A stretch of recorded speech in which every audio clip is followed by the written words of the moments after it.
Dictation start होगी 4 second बाद।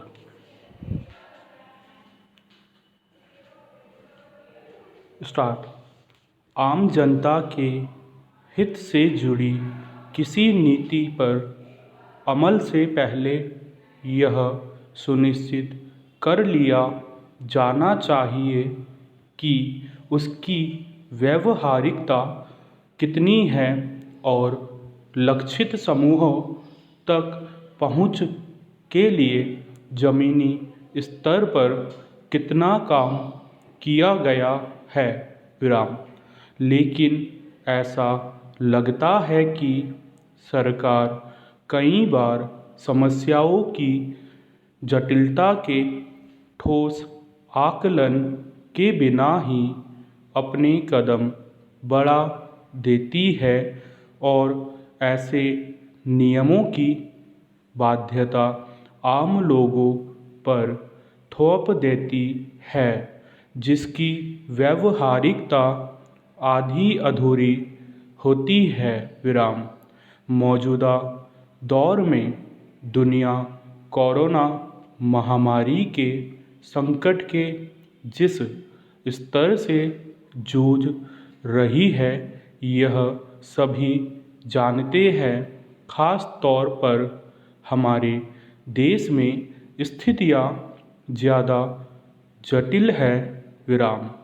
इससे निपटने के लिए फ़िलहाल टीकाकरण को एक उपाय माना जा रहा है।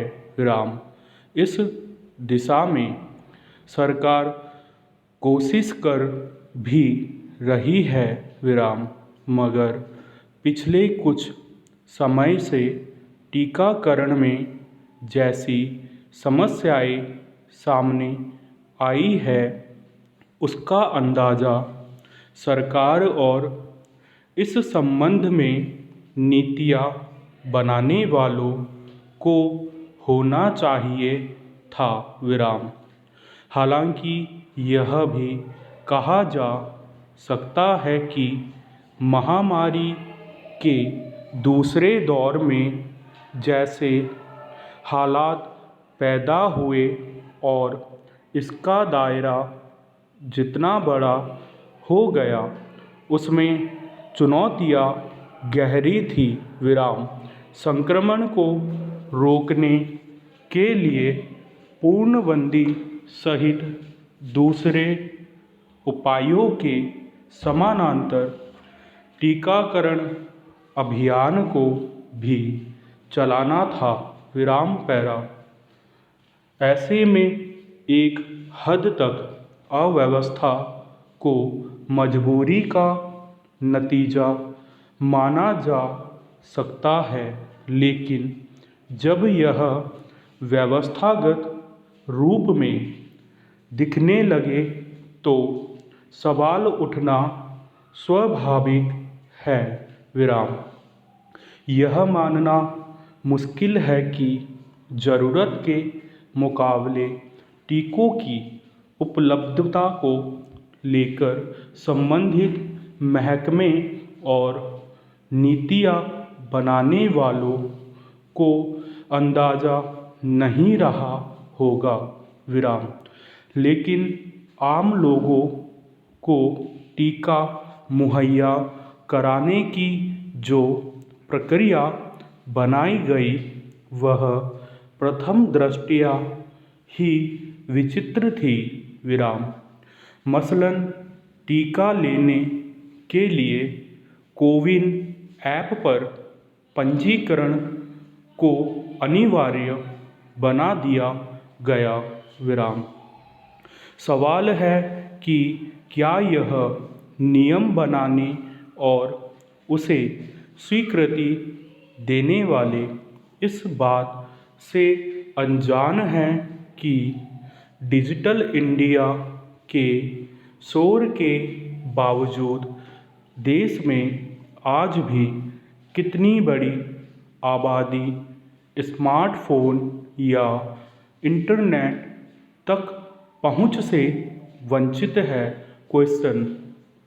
साक्षरता की अफसोसनाक स्थिति के समानांतर तकनीक के प्रयोग के प्रशिक्षण और अभ्यास के अलावा दूसरे राज्यों में जाकर रोजी रोटी की तलाश ऐसी जटिलताएं हैं जो दरअसल शहरी मध्य वर्ग के बरकस ग्रामीण इलाकों के बीच एक बड़े डिजिटल विभाजन की तस्वीर बनाती है।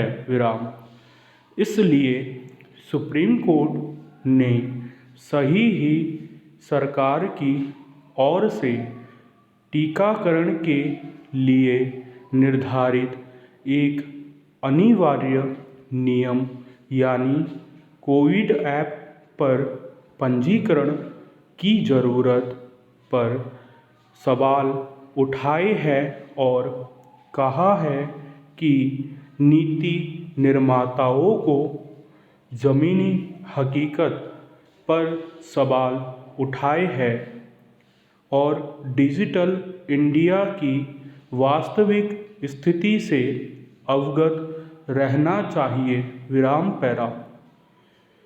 गौरतलब है कि सुप्रीम कोर्ट की 3 सदस्यीय विशेष पीठ कोरोना विषाणु के मरीजों को आवश्यक दवाओं, टीकों और चिकित्सकीय ऑक्सीजन की आपूर्ति से जुड़े मामले का स्वतः संज्ञान लेकर सुनवाई कर रही थी। दरअसल टीकाकरण अभियान के बीच टीकों की कमी और उसकी कीमतों में फ़र्क एक बड़ी समस्या बन चुकी है। ऐसे में कुछ राज्यों की ओर से अपने स्तर पर कोविड रोधी विदेशी टीकों की खरीद के लिए वैश्विक निविदा निकालने की खबरें हैं। इस पर भी अदालत ने पूछा कि क्या यह केंद्र सरकार की नीति है।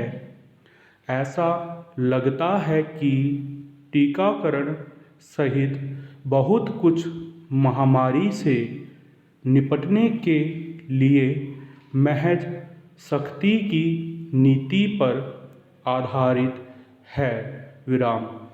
लेकिन इसके नतीजे क्या सामने आ रहे हैं यह भी देखना चाहिए। इसमें कोई शक नहीं कि महामारी की वजह से हर थोड़े दिनों में स्थितियां बदल रही है। कभी चुनौतियां गहरी हो जाती है तो कभी थोड़ी राहत दिखती है। ऐसे में ज़रूरत के मुताबिक नीतियों में बदलाव वक्त का तकाजा होना चाहिए।